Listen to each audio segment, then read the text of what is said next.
अब हमारा ये पार्ट 7 है रेशियोज का, जो कि लास्ट पार्ट है।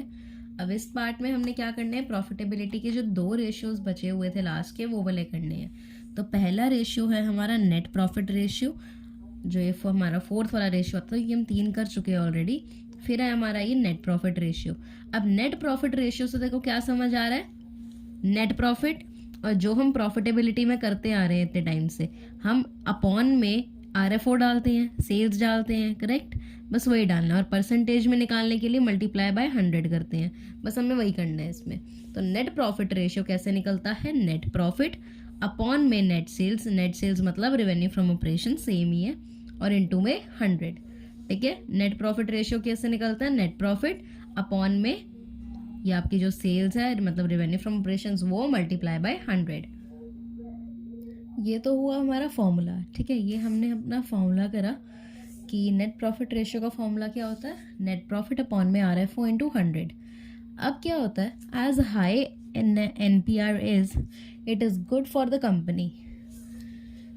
जितना ज़्यादा नेट प्रॉफिट रेशियो होगा ना उतना अच्छा ही कंपनी के लिए होगा। मतलब जितना नेट प्रॉफिट कंपनी जनरेट कर रही है उतना उस कंपनी के लिए अच्छा होगा। मतलब जितना हाई रेशियो होगा नेट प्रॉफिट रेशियो उतना मतलब अच्छा कंपनी ग्रो कर रही है, करेक्ट। अब हमने क्या सिखाया था कि ऊपर कैसे निकालते हैं नीचे कैसे निकालते हैं। तो सेल्स तो आपको पता है कैसे निकालते हैं, cash cell plus credit sale. तो नेट प्रॉफिट रेशियो कैसे निकाला जाता है, नेट प्रॉफिट रेशियो निकलता है कैसे, देख, ग्रॉस प्रॉफिट। ग्रॉस प्रॉफिट में क्या करना है, सारे इनडायरेक्ट एक्सपेंसेस माइनस कर देने हैं और प्लस क्या कर देने हैं, सारे इनडायरेक्ट इनकम। अब मैं एक चीज़ याद दिला दूँ, तो हमने इससे पहले कुछ और निकाली थी चीज़, let me see you first, just a moment. हाँ, हमने पहले ये ऑपरेटिंग प्रॉफिट रेशियो जब कैलकुलेट करा था, तो हमने ऑपरेटिंग प्रॉफिट रेशियो में ऑपरेटिंग प्रॉफिट निकालने के लिए क्या करा था, नेट प्रॉफिट में से नॉन ऑपरेटिंग इनकम माइनस करी और नॉन ऑपरेटिंग एक्सपेंसेस ऐड करे थे, करेक्ट। पर अब हमने इसमें क्या करना है, ये जो अब हम कर रहे हैं अपना नेट प्रॉफिट निकाल रहे हैं, तो नेट प्रॉफिट कैसे निकलता है, ग्रॉस प्रॉफिट में से सारे इनडायरेक्ट एक्सपेंसेस को माइनस कर देना है और सारे इनडायरेक्ट इनकम को प्लस कर देना है, ठीक है जी। इतना समझ आया। ये तो हमारा क्या हुआ, ये हमारा नेट प्रॉफिट रेशियो का क्रक्स हुआ जो हमने समझना था। अब हम इसके क्वेश्चंस पे मूव करते हैं, तो मैं क्वेश्चन एक बार लिखती हूँ। तो मेरे पास ये फर्स्ट क्वेश्चन है, gross profit ratio of a company was 25%। तो GP रेशियो मतलब GP कितना है, 25%। इसमें नहीं लिखा ना COGS का है या सेल्स का है, तो हम एज्यूम करेंगे सेल्स का है, ठीक है। फिर कैश सेल्स वर 2 लाख, कैश सेल तो 2 लाख थी और क्रेडिट सेल जो थी वो थी 90% ऑफ टोटल सेल। तो मैंने जो मेरे को लिखा सबसे पहले तो मुझे वही लिखते जाना, तो मैंने लिख दिया था कैश सेल इतना और क्रेडिट सेल कितना है, 90% ऑफ टोटल सेल। फिर बोला है if the indirect expenses of company were 20,000, तो इनडायरेक्ट एक्सपेंसेस दिए हुए हैं वो 20,000 और इन्होंने बोला है नेट प्रॉफिट रेशियो कैलकुलेट करके दिखाओ, ठीक है। ये तो हमारा क्या था, ये हमारा क्वेश्चन था। अब क्वेश्चन को स्टार्ट कैसे करना है, by analysing 1 by 1 statement that we have written from the question itself. तो अब इसको फर्स्ट को देखते हैं पहले। इसका मतलब क्या हुआ हरडीन, GP है 25% ऑफ सेल्स। इसका मतलब तो यही हुआ कि हाँ, क्या कहीं पे देखो यहाँ पे पूरी सेल्स दी पड़ी है, टोटल सेल दी पड़ी है, नहीं दी, देखो अलग अलग दी है, कैश सेल ये है, क्रेडिट सेल तो अलग ही घुमा फिरा के दिया पड़ा है, सेल नहीं दी हुई है ना अभी, तो फिर अभी हमने इसको ऐसे ही छोड़ देना। फिर ये स्टेटमेंट देखते हैं, कैश सेल इतनी है, तो इसको तो हम कुछ भी डिराइव नहीं कर सकते इसके बजाय, तो हमने इसको भी छोड़ दिया। फिर आता है credit sale, credit sale 90% of total sale है, तो उससे मैंने सोचा कि एक इन्फॉर्मेशन डिराइव हो सकती है मेरी, अगर जो क्रेडिट सेल है, जो उधारी की सेल है, वो टोटल सेल की 90% है, तो कैश सेल्स कितनी होगी, क्योंकि टोटल सेल तो 2 चीज़ों से मिला के बनता है, कैश और क्रेडिट। कैश अगर जो है वो मुझे नहीं पता और क्रेडिट इन्होंने बोला है कितनी है, क्रेडिट मेरी है 90% टोटल सेल की, तो टोटल सेल तो होती है 100%, क्रेडिट सेल उसमें से है 90%, तो कैश सेल कितनी हुई 10%, तो कैश सेल मेरी कितनी है 10% ऑफ टोटल सेल है। इतना मुझे पता लग गया। अब मैंने सोचा कि मैं इस इन्फॉर्मेशन से मैंने ये तो डिराइव कर लिया, बट इस इन्फॉर्मेशन को मैं क्या कहीं पे यूज़ कर सकती हूँ, क्या मुझे क्रेडिट सेल का अमाउंट गिवन है यहाँ पे कितना है, नहीं गिवन। क्या मुझे टोटल सेल्स गिवन है पूरे क्वेश्चन में, नहीं गिवन। तो मैं इस वाली पॉइंट को यूज़ नहीं कर सकती, तो मैंने इस पॉइंट से जो एक और पॉइंट नया डिराइव करा है उसको मैं ज़रूर यूज़ कर सकती हूँ। अब उसे कैसे यूज़ करूँगी, एक तो यहाँ पे, अब दूसरा देख, जो ये मैंने फॉर्मूला लिखा, जो मैंने इन्फॉर्मेशन डिराइव करी, इसमें मैं एक बार वैल्यू पुट करती हूँ। कैश सेल तो मुझे गिवन है ना, तो मैंने कैश सेल लिखा 2 लाख, 10% ऑफ टोटल सेल। तो टोटल सेल तो मैंने निकालनी है, तो मैंने टोटल सेल को ऐसे ही लिख दिया। फिर मेरी टोटल सेल्स कितनी आ गई, 2 लाख मल्टीप्लाई में 100 अपॉन में कितना 10, करेक्ट। अब इसको करेंगे, आंसर आएगा हमारा क्या आंसर आ गया, 20 लाख। तो 20 लाख क्या निकल के आ गई, हमारी जो टोटल सेल है वो आ गई 20 लाख, ठीक है। और तो मैं कुछ भी इन्फॉर्मेशन डिराइव नहीं कर सकती थी, यहाँ से कर सकती हूँ कुछ इनडायरेक्ट एक्सपेंसेस से, कुछ नहीं, क्योंकि इनडायरेक्ट एक्सपेंसेस तो सीधा सीधा यूज़ हो जाएंगे, यहाँ से कोई इन्फॉर्मेशन नहीं आती मेरी। तो टोटल सेल्स मेरी निकल गई। फिर मैंने देखा अपनी फर्स्ट डेरिवेशन पे, जो मैंने पहली चीज़ डिराइव करी थी ना, यहाँ पे मैंने सेल्स की वैल्यू नहीं लिखी हुई थी, क्योंकि मेरे पास थी ही नहीं। अब मैंने जब निकाल ली है सेल्स की वैल्यू, तो अब पुट कर देती हूँ। तो कितना निकल आएगा मेरा जीपी, 25/100 इंटू में 20 लाख, ठीक है, इंटू में 20 लाख। 2 0 से 2 0 कैंसिल अपने। फिर ये जो होएगा, ये हमारा आंसर आएगा 5 लाख। तो अपन का आ गया 5 लाख जीपी। हमारा जीपी कितना आ गया जी, 5 लाख आ गया। ग्रॉस प्रॉफिट निकल आया, आ गया। टोटल सेल्स भी निकल आई, ठीक है, आ गई। अब क्या करना है, अब मैं एक बार देखती हूँ कि मेरा यहाँ पे मैं जो मेरा नेट प्रॉफिट रेशियो है, इसका फॉर्मूला लिख देती हूँ साथ साथ में। अब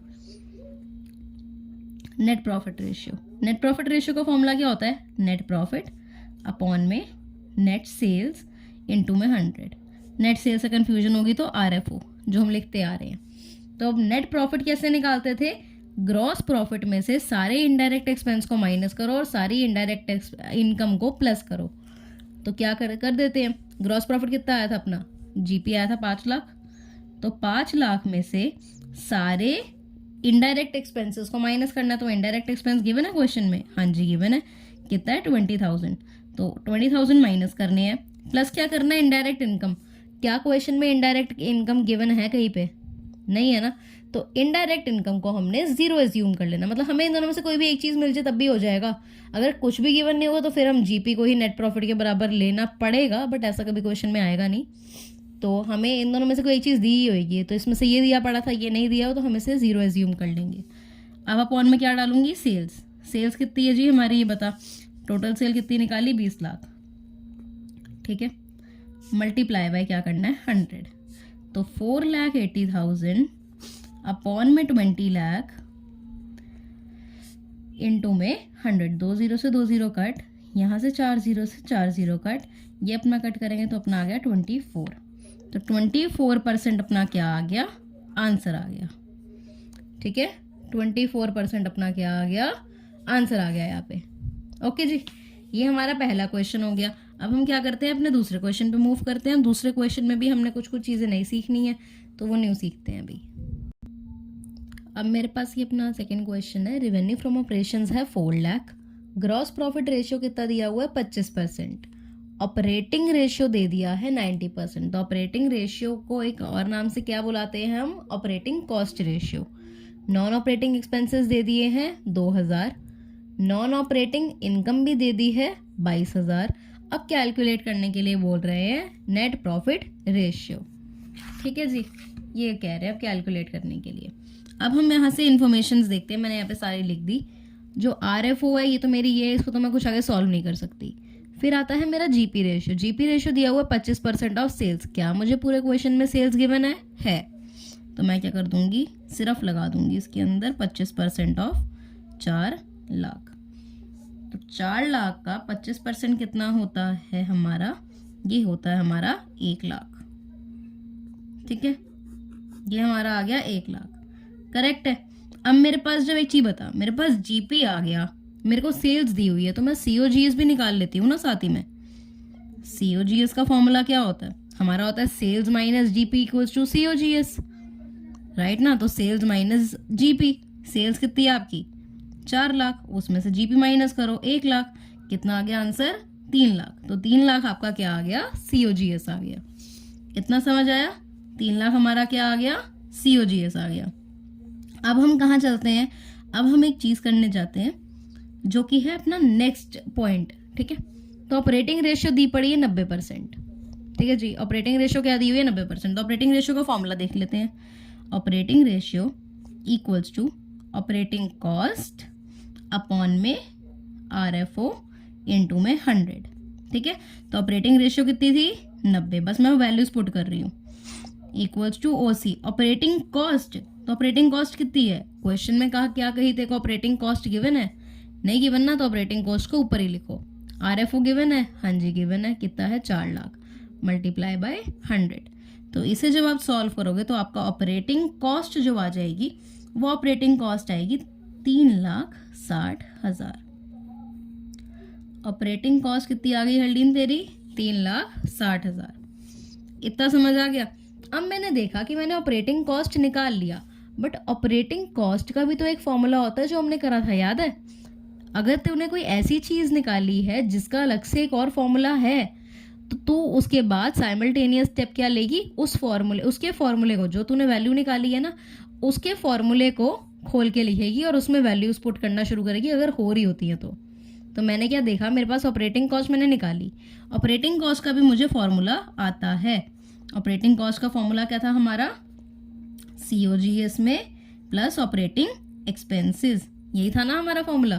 तो ऑपरेटिंग कॉस्ट कितनी दी पड़ी है 3,60,000।